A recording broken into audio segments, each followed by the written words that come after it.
je disais, on vit une période intéressante. Vous savez, hier, on s'est promené un petit peu avec Sylvie, on avait besoin de sortir, s'aérer, et on s'est retrouvé dans un petit village où il y avait un marché de Noël. Et on voit cette effervescence autour de cette fête qui est quand même impressionnante. Les gens ont peut-être perdu, ça et là, les notions de Jésus, de Dieu, mais cette fête de Noël a quelque chose que les autres n'ont pas. Elle génère une telle effervescence, une telle mobilisation pour les gens qui ont envie de faire une fête. Est-ce qu'ils se rendent bien compte, tous, qu'on parle de célébrer la naissance de Jésus? Et donc on est en cette période d'Avent, et en cette période d'Avent, il y a beaucoup d'événements comme celui-là, les marchés de Noël, les crèches qui se dressent. Et en cette période d'Avent, eh bien, j'aimerais que nous puissions nous concentrer sur tout ce qui entoure la naissance de Jésus. Alors, pour les plus rabat-joie qui sont sur les réseaux, vous allez voir bientôt circuler sur Internet, « Ah, Jésus, il n'est pas né le 25 décembre. Ah, attention, fête du diable. » Bon, moi je dirais au diable toutes ces bêtises. Moi je me concentre sur Jésus. Parce que, pourquoi on ne pourrait pas fêter l'anniversaire de Jésus? Et pourquoi on ne pourrait pas s'entendre sur une date mondiale? Il y a une date mondiale, pourquoi faudrait-il en trouver une autre? Celle-ci existe. Concentrons-nous dessus. Et donc on est en cette période d'Avent. Et puisque en cette période d'Avent on parle de la naissance de Jésus, j'aimerais aujourd'hui vous parler des parents de Jésus. Parce que bien souvent, on parle de sa naissance, et quand on parle de la naissance d'un enfant, il vient bien de quelque part. Est-ce qu'on peut parler de ses parents dans une église évangélique? Quand on parle de Joseph, il n'y a pas grand-chose à dire, mais pourtant vous allez voir que j'ai des choses à ajouter. Et quand on parle de ses parents, tout de suite on pense à sa maman, Marie. Alors Marie qui est le nom francisé, parce que c'est Myriam, peut-être même Mariam, on ne sait pas exactement, mais ça fait tellement couler d'encre, on dit tellement de choses à son sujet, on fait tellement de choses pour elle, que ça en devient indécent, à tel point que dans nos églises évangéliques en général, on n'ose même presque plus en parler. Et il y a comme un décalage. Soit on en fait trop, soit on n'en fait pas assez. Et pourtant, eh bien cette femme a sa place dans notre église. Il est sorti vendredi un film sur Netflix, sur Marie. Alors, il fallait impérativement que je le voie, et plus les minutes avançaient, plus je me disais, mais pourquoi je regarde ça? Je pense que s'il y a un intérêt à regarder ce film pour nous, eh bien c'est pour notre culture personnelle, pour savoir finalement ce que pensent d'autres. Parce qu'il n'y a pas grand-chose de biblique dans ce film. Il n'y a pas grand-chose même de fondé d'une manière historique. Je pensais bien que pendant qu'on regardait ce film, moi j'avais mes notes. C'est rare que je regarde un film en prenant des notes. Mais là je prenais notes. Puis après je suis forcément allé vérifier parce qu'il y a des choses que j'imaginais. Mais pour moi c'est juste une fiction avec aucune cohérence, ni historique ni biblique. Et encore moins spirituelle. Sur quoi se base ce film? Il se base sur le protévangile de Jacques, qui a été écrit au IIe siècle. Protévangile veut dire tout ce qui précède juste avant l'évangile. Donc un Jacques du IIe siècle, se prétendant comme étant le Jacques frère de Jésus, ça m'étonnerait qu'il ait vécu jusqu'au IIe siècle. Donc on est sûr et certain que ce n'est pas lui qui a écrit ça. Eh bien, raconte toutes ces histoires. Et il faut savoir que tout ce que le catholicisme aujourd'hui prétend sur Marie, catholicisme, orthodoxisme aussi, tout ce que la religion chrétienne, on va dire, pourrait prétendre sur Marie, vient finalement de ce livre apocryphe. Livre apocryphe parce que, bien évidemment, il ne peut pas être considéré comme inspiré, tellement il y a de choses qui sont incohérentes.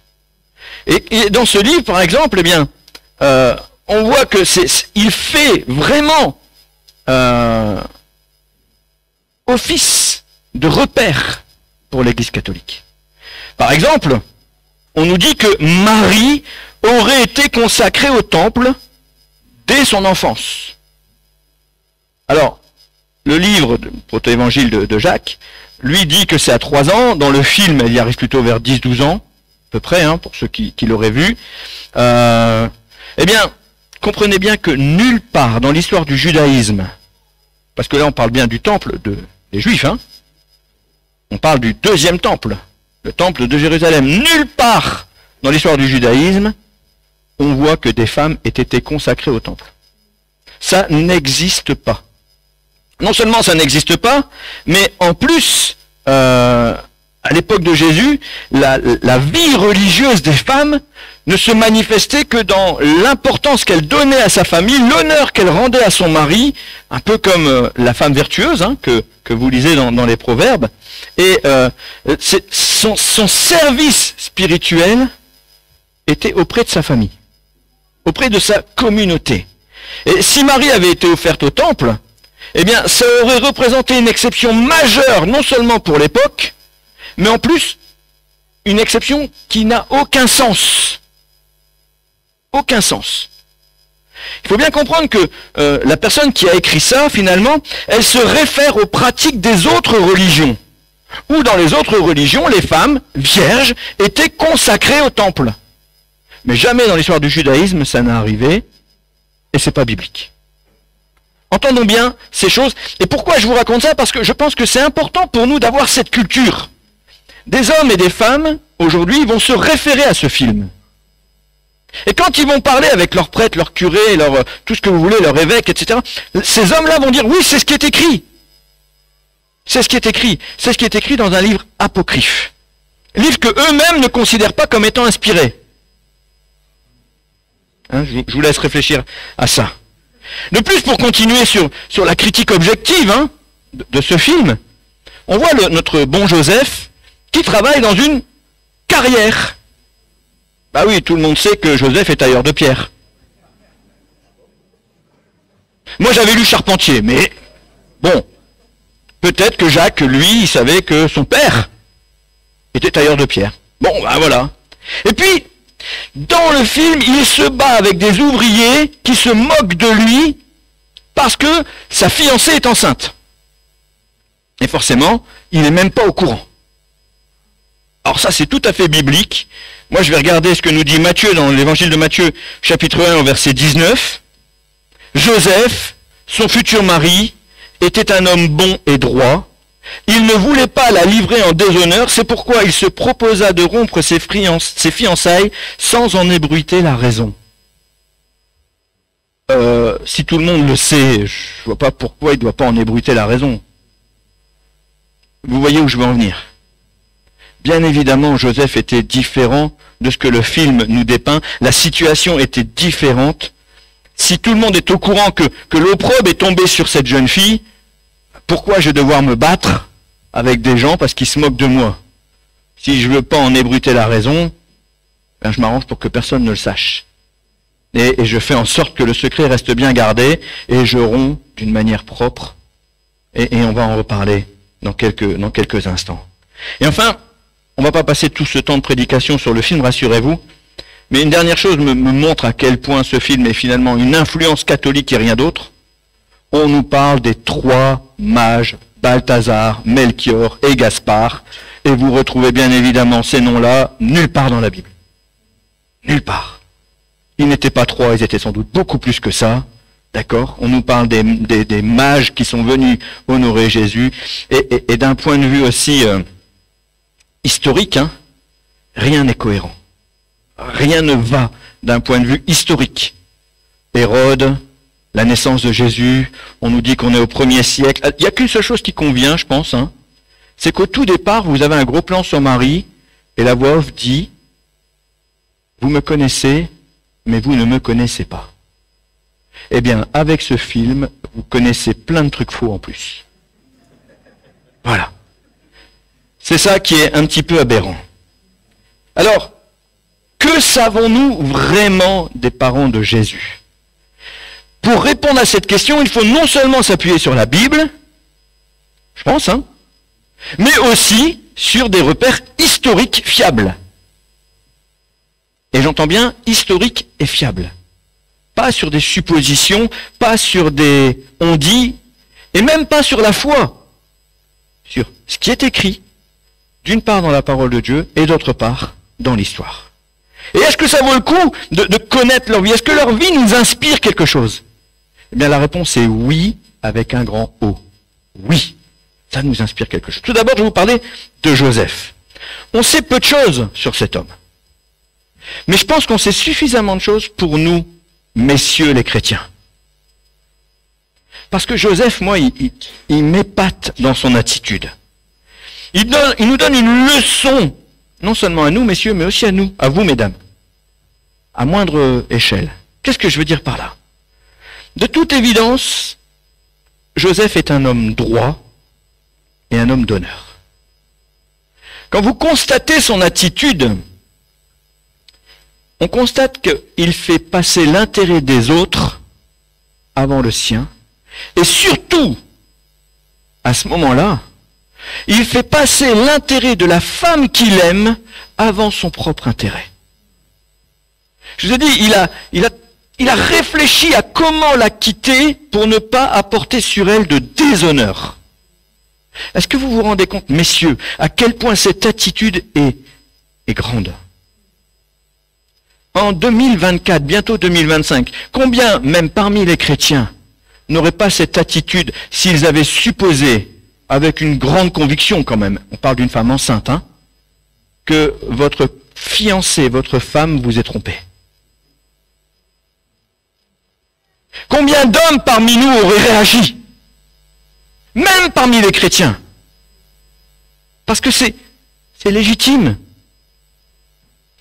On n'a pas envie d'adultère dans nos couples. On refuse cette situation d'adultère dans nos couples. Mais là, Joseph, il apprend que la femme qu'il aime porte un bébé qui n'est pas de lui. Il sait ce qu'il a fait et il sait ce qu'il n'a pas fait. Et là, il réfléchit de manière à se séparer sans qu'elle soit déshonorée. Wow. Franchement, c'est vraiment le genre d'individu qui m'inspire. Il ne cherche pas de réparation personnelle. Il aurait pu chercher des réparations. Il aurait pu la faire lapider. Comme c'est dans le film. Hein. Rien à voir. Mais lui, il voit comme plus important l'intérêt de Marie que le sien. Waouh! Moi, je m'attendais à un waouh de la part des messieurs. Franchement, il choisit de se retirer de l'équation sans bruit. Il faut juste l'intervention, et j'aime bien ce mot, juste, l'intervention de l'ange Gabriel, qui vient et qui lui affirme que tout ce que Marie est en train de vivre, c'est la volonté de Dieu, que le bébé qui est dans son ventre vient du Saint-Esprit, pour que non seulement il accepte, et là on parle d'une grande foi. Est-ce qu'on l'aurait accepté aussi facilement? On parle d'une grande foi, et on parle encore d'une attitude incroyable. Regardez ce que nous dit Matthieu 1, versets 24 et 25. À son réveil, donc c'est dans un songe. Il en faut de la foi pour croire un songe à ce point-là. À son réveil, Joseph fit ce que l'ange du Seigneur lui avait commandé. Il prit sa fiancée pour femme. Et regardez le verset 25. Mais il n'eut pas de relation conjugale avec elle avant qu'elle ait mis au monde un fils auquel il donna le nom de Jésus. Quel homme incroyable. Rien ne l'empêchait, étant donné que c'était sa femme, étant donné que Jésus était conçu, rien ne l'empêchait. On est d'accord ou on n'est pas d'accord, messieurs? Mesdames, rien ne l'empêchait. Mais par honneur, par amour, par respect, regardez son attitude. Je pense que nous prenons une leçon incroyable dans l'attitude de cet homme qui, aux yeux de la parole de Dieu, n'est finalement pas grand-chose. Vous allez me dire, le Père de Jésus, c'est pas rien, on est d'accord. Mais combien de fois son nom est cité dans la Bible? Combien de fois même on en parle dans nos églises? Combien de fois on est attentif à son attitude? À cet homme qui va élever un fils qui n'est pas de lui, comme si c'était son fils. Moi, je dis que Joseph nous inspire énormément.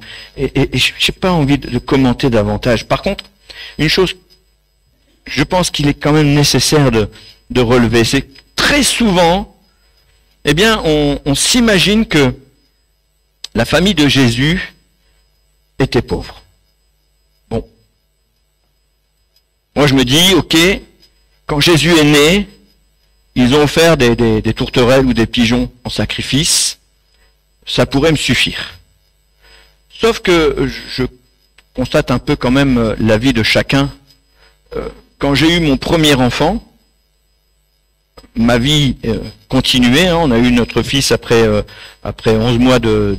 Pas 11 mois, 15 mois de mariage. 18 mois de mariage, je me trompe toujours dans les chiffres. 18 mois de mariage. Donc on a eu notre fils après 18 mois de mariage, mais notre vie a évolué. On n'est pas resté les petits locataires de notre quartier de Roubaix. Notre vie a évolué. Et qu'est-ce que je constate? Je constate que plus tard, on parle de Joseph comme étant le charpentier, on parle de Jésus comme étant le charpentier, un homme de réputation. Je ne vais pas jusqu'à prétendre qu'ils étaient aisés. Mais de là à supposer que la famille était pauvre, je ne comprends pas ça dans ma lecture. Je ne peux pas même imaginer que Dieu ait choisi de placer Jésus dans une famille miséreuse. Parce que c'est souvent l'idée qu'on veut nous faire passer. Pour nous empêcher, à nous chrétiens, de prospérer au profit de quoi? Au profit de l'Église. Donnez tout à l'Église. Voilà. Alors c'est pas vrai dans nos églises évangéliques, mais c'est quand même une mentalité qui s'est imposée en France, où on n'a pas le droit d'être riche. On n'a pas le droit d'avoir de l'argent, on n'a pas le droit d'avoir des biens, c'est presque honteux. Alors, j'en parlais ce matin, je suis pas très friand de claquer, excusez-moi le terme, mais j'emploie vraiment ce mot, de claquer 800 millions d'euros pour restaurer un bâtiment, quand je sais qu'au pied de ce bâtiment, des hommes et des femmes meurent de faim. Je trouve ça personnellement indécent, même si je reconnais l'importance de la valeur de ces murs. Mais je pense qu'il y a des choses plus importantes à faire avec l'argent. D'accord? Et c'est pas parce que nous en gagnons que nous devons être honteux. Est-ce qu'on entend bien? Parce que souvent, l'Église nous a mis, mais l'Église avec un grand E, je ne parle pas de l'Église de Marguerite parce que je sais que c'est pas comme ça ici, mais l'Église nous a mis une chape qui nous empêche de prospérer. Alors que Dieu veut que nous prospérions à tous égards. Voilà la volonté de Dieu.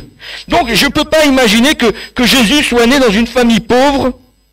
Et bien sûr, à sa naissance, ils n'avaient pas forcément de moyens. Ils avaient quand même fait un voyage de Nazareth à Bethléem, ils avaient payé des taxes en route, etc. Donc forcément, au début, ça ne devait pas être tous les jours facile, mais ils se sont installés en Égypte, où là, Joseph a travaillé, il a certainement gagné sa vie. Il y a certainement des mois qui étaient plus difficiles que d'autres, parce qu'il y a des mois où il gagnait bien, il y a des mois où il gagnait rien.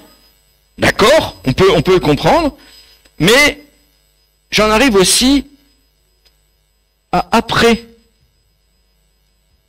À 12 ans, on nous dit qu'il faisait régulièrement des voyages. Luc 2, 41, les parents de Jésus se rendaient chaque année à Jérusalem pour la fête de la Pâque. Quand Jésus eut 12 ans, ils y montèrent selon la coutume de la fête. C'était des hommes et des femmes qui vivaient selon leur époque. Quand Joseph, visiblement Joseph est décédé avant que Jésus ne démarre son ministère, quand Joseph était décédé, on voit que Marie est invitée à des noces comme celle de Cana. Noces de Cana, on le voit, sont faites en grande pompe. On parle quand même de protocole quant au vin. Imaginez, d'habitude on sert le bon vin avant et on sert le mauvais quand tout le monde est sous. Ça veut dire qu'on a les moyens de largement arroser tout le monde, quoi. Et Marie est invitée dans ce genre de mariage. C'est une femme même qui est là et à qui on vient parler quand il manque quelque chose. Donc, j'imagine pas Marie comme étant une domestique. J'imagine au contraire Marie comme étant une femme de sa société, présente dans la société, malgré le fait que son mari soit mort. Donc, Balayons cette idée que Jésus soit venu dans une position de pauvreté. Il s'est dépouillé. Il s'est dépouillé. Les renards ont des tanières, mais lui, il n'a même pas un endroit où poser sa tête. Il s'est dépouillé, mais c'est un choix. C'est un choix. C'est pas un état qu'il nous impose. Et ce passage, donc, nous apprend beaucoup de choses sur cette famille qui est pieuse. Et il y aurait beaucoup à dire sur cette question, mais c'est pas l'objet. Ce que je constate aussi, c'est que cette famille était unie autour de la foi. Et ça aussi, c'est important pour nous. Parce que j'ai bien conscience que c'est pas toujours facile que les enfants nous suivent un temps, et puis qu'après, ils prennent leur choix, ils font leurs décisions. On peut déplorer, évidemment, et on pleure sur la non-conversion de nos enfants. Mais c'est leur choix. Mais en attendant, quand ils sont enfants, ils suivent les parents. Et c'est pas grave de leur imposer. Au contraire, je pense que c'est une bonne chose. Parce que la Bible nous dit, enseigne l'enfant dès son plus jeune âge. Et au temps de sa vieillesse, il s'en souviendra. La parole de Dieu est un tout et elle est complète. Et c'est dans cette famille-là que Jésus a grandi. Quant à Marie, que pouvons-nous dire sur Marie? Est-ce que sa vie nous inspire bien? Souvent, je fais le constat qu'on parle peu d'elle. Et pourquoi on parle peu d'elle? Parce que il y a eu une accaparation, je ne sais pas si le mot existe, mais vous avez compris, une canonisation de cette femme qui, finalement, la met à part dans l'Église catholique, et même dans le christianisme en général, et il y a comme un malaise à parler de la mère de Jésus. Pourtant, c'est une femme remarquable. Est-ce qu'elle est plus remarquable que d'autres à l'époque? Je pense qu'il y a plein de femmes remarquables. Mais c'est tombé sur elle. Et gloire à Dieu. C'est tombé sur elle parce qu'elle cumulait les points positifs en fonction de la parole de Dieu. En fonction de la prophétie. Mais ces qualités ne font pas d'elle une personne supérieure. Comme toutes les femmes, des fois elle avait tort.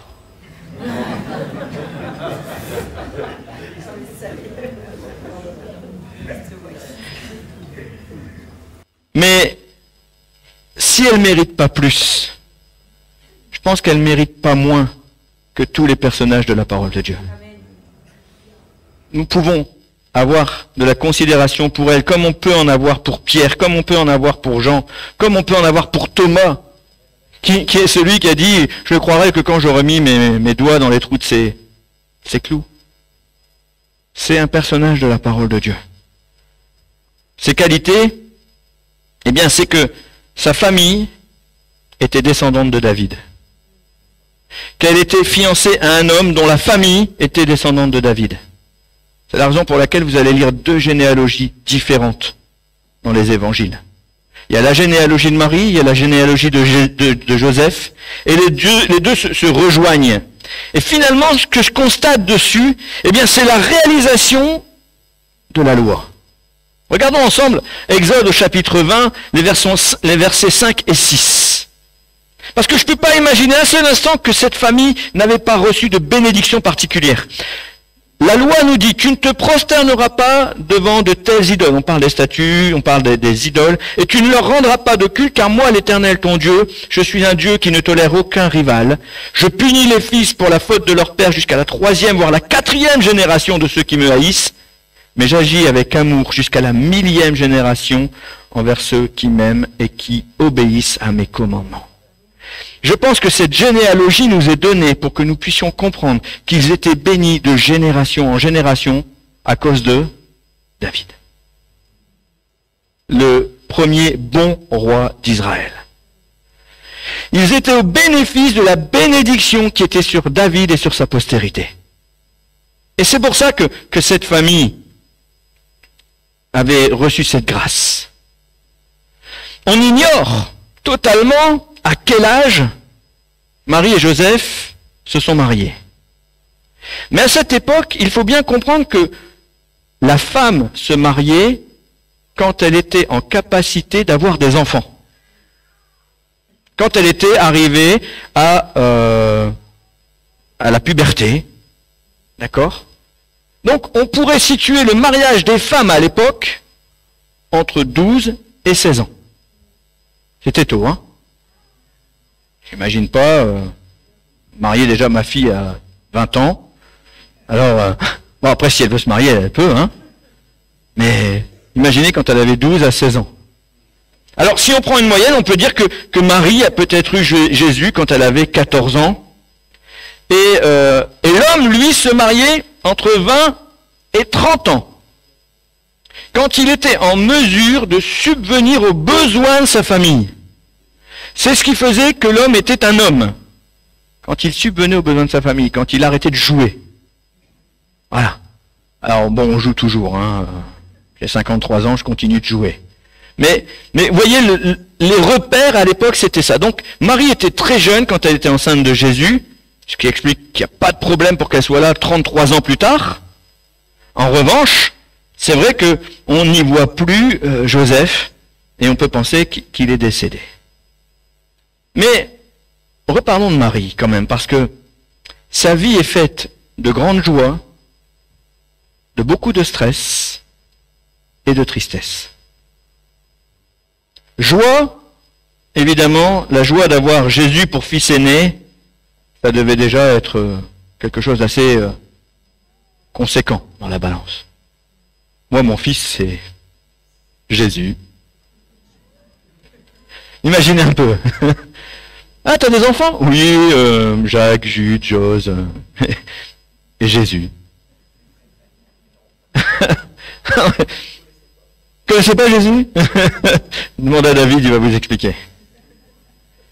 Joie d'avoir donc Jésus comme fils aîné, joie d'avoir un mari aimant.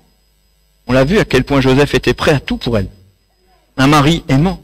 Et puis même finalement, joie d'avoir une famille croyante et d'avoir beaucoup d'autres enfants.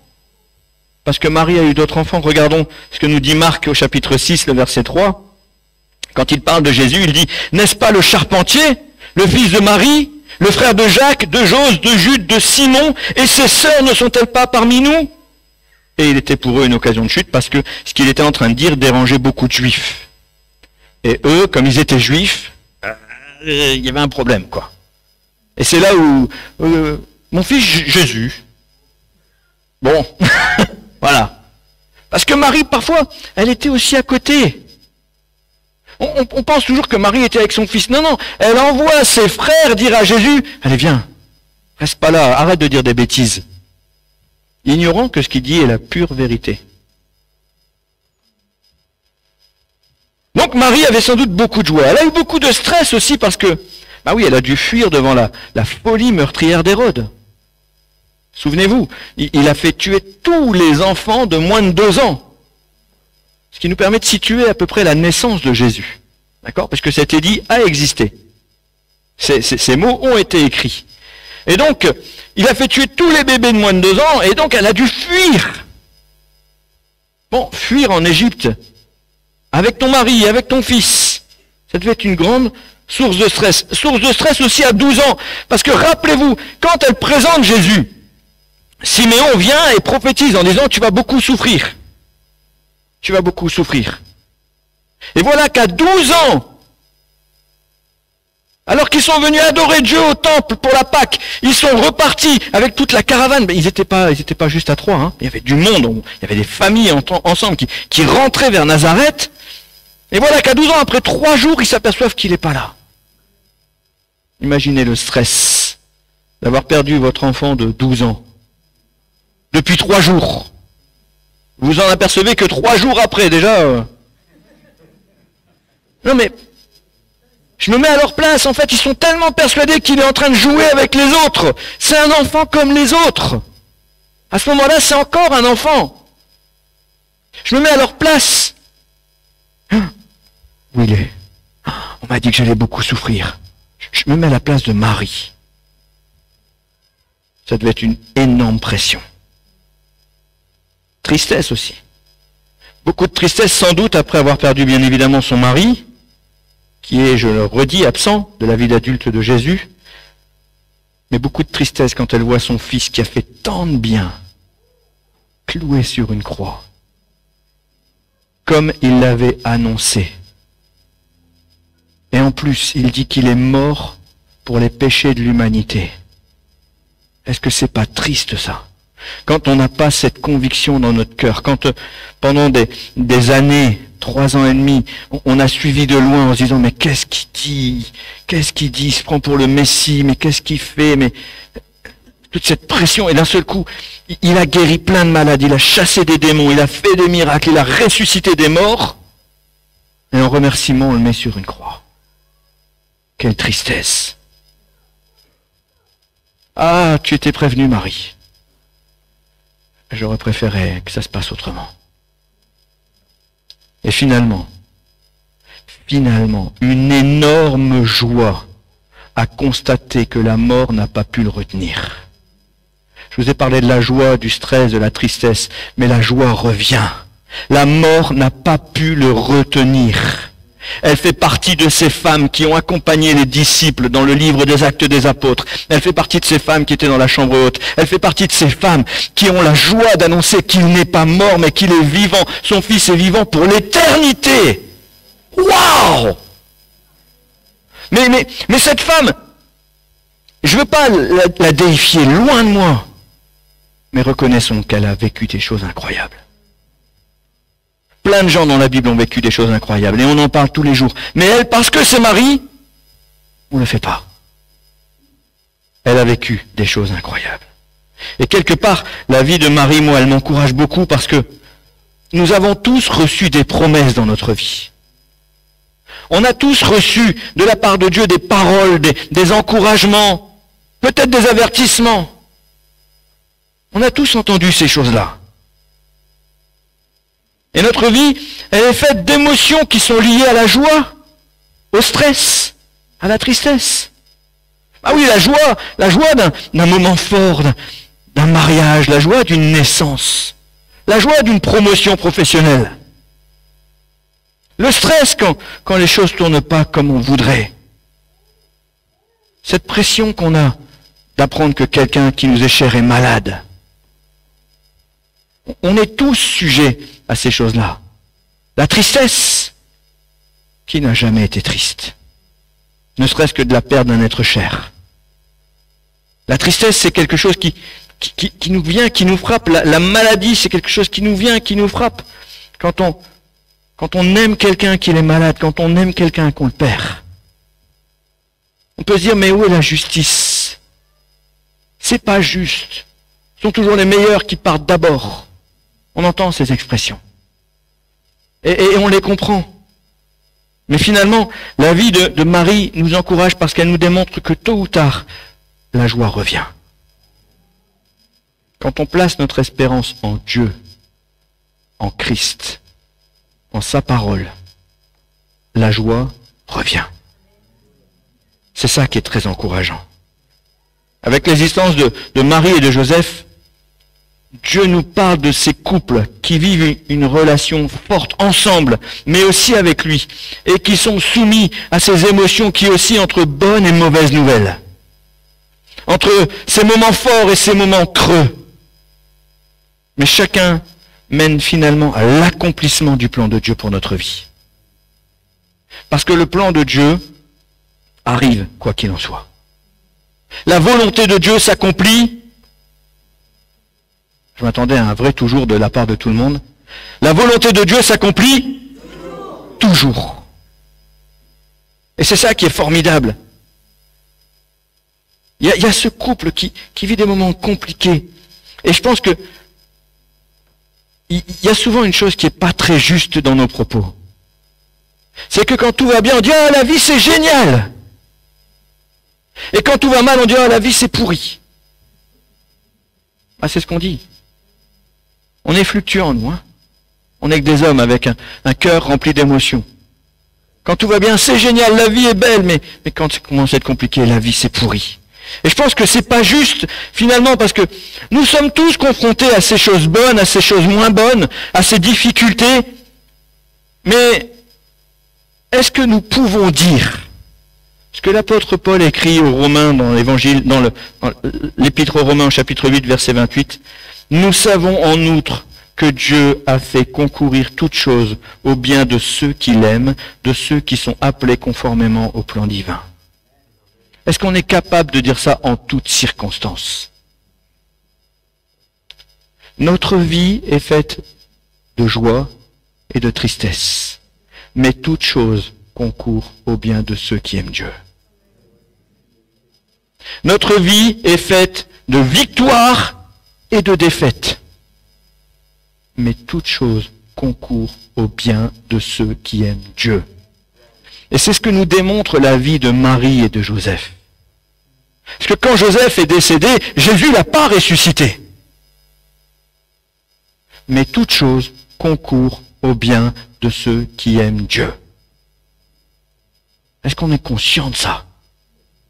Parce que très souvent, notre vie chrétienne, eh bien, elle va osciller entre je suis super content et je suis super triste. Et quand je suis super content, je suis actif, je donne tout, mais quand je suis super triste, je suis abattu.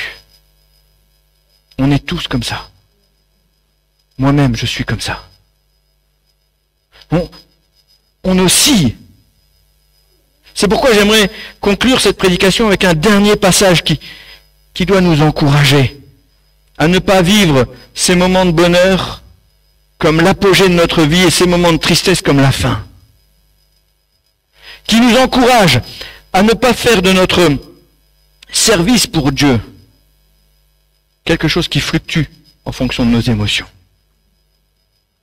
Colossiens chapitre 3, verset 23 jusqu'au verset 25.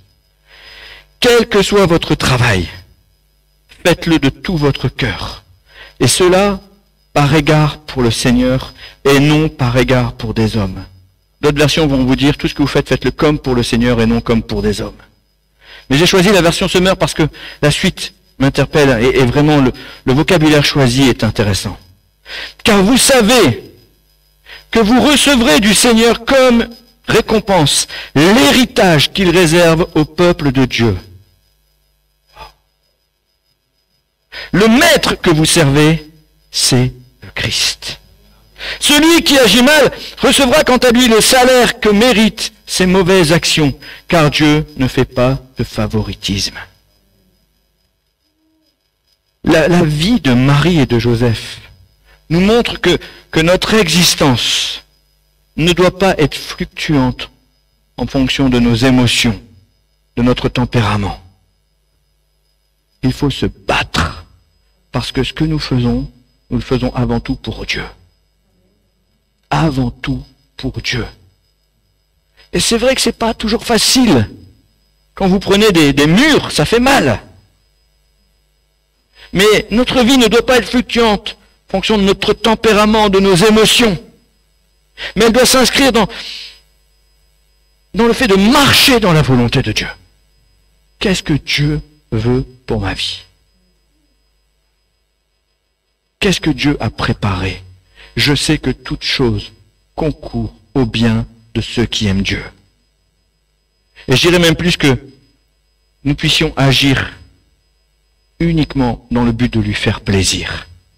Est-ce que ce que je suis en train de faire lui fait plaisir? Est-ce que ce que je suis en train de dire, de penser, lui fait plaisir? Ou est-ce que, finalement, je fais, j'agis, je pense comme je veux? Et peu importe si ça lui fait plaisir.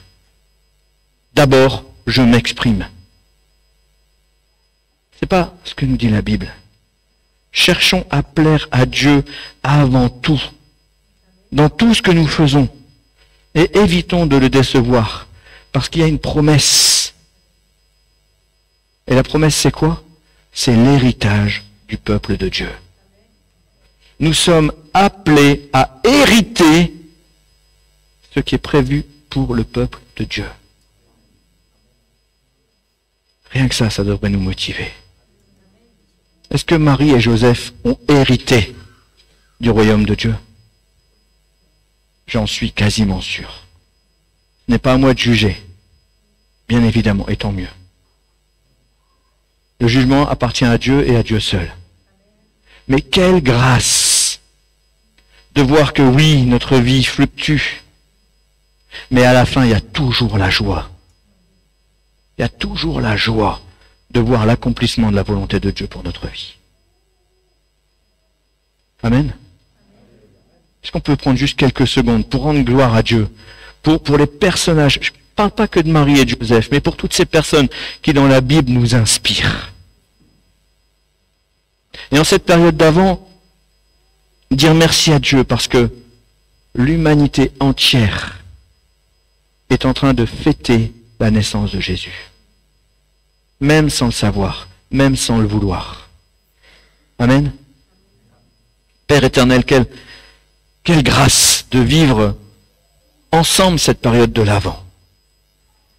Cette période, Seigneur, où nous décorons nos maisons en ta faveur. Cette période où même dans l'église nous mettons des sapins, Seigneur, en ta faveur. Nous voulons, Seigneur, que ce jour que l'humanité a choisi pour célébrer ton anniversaire, eh bien, soit un jour où tu es mis à l'honneur. Parce que tu es venu pour toucher nos vies, transformer nos cœurs, nous faire passer de la mort à la vie par ton sacrifice parfait.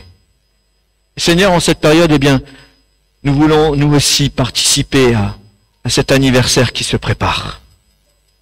Je te prie encore de toucher nos cœurs, Seigneur, et de nous inspirer par des personnages dans ta parole comme cet homme et cette femme que tu as choisi pour être tes parents. Merci pour leur témoignage. Merci pour l'attitude de Joseph, cet homme qui aime tellement sa femme, qui à l'image de ce qui sera écrit quelques dizaines d'années plus tard, est prêt à se sacrifier pour elle. Merci pour Marie, cette femme qui s'est tenue devant toi et qui t'a obéi, quoi qu'il en coûte, quoi que les autres puissent en penser, risquant, Seigneur, la pire des morts, la pire des opprobes. Elle a accepté d'obéir à ce que tu lui demandais. Seigneur, Marie et Joseph n'ont pas cherché leur propre intérêt dans cette histoire. Et Seigneur, cette attitude nous parle aujourd'hui, elle nous enseigne. Je suis reconnaissant pour chacun des personnages dans ta parole qui nous enseignent comme cet homme et cette femme. Je suis reconnaissant, Seigneur, pour la Bible, ce livre merveilleux que tu as donné à l'humanité pour apprendre à mieux te connaître. Et je te demande, Père, au nom de Jésus, encore de glorifier ton nom dans notre vie et de nous aider à marcher dans tes voies, sachant que toute chose concourt au bien de ceux qui t'aiment. Apprends-nous, Seigneur, à ne pas agir seulement pour faire plaisir aux hommes, mais à chercher toujours à t'honorer toi en priorité, quoi qu'il nous en coûte. Ce sont des mots difficiles à dire, Seigneur, quoi qu'il en coûte, mais c'est ce que tu nous demandes. Alors à toi la gloire, à toi l'adoration, au nom de Jésus. Amen.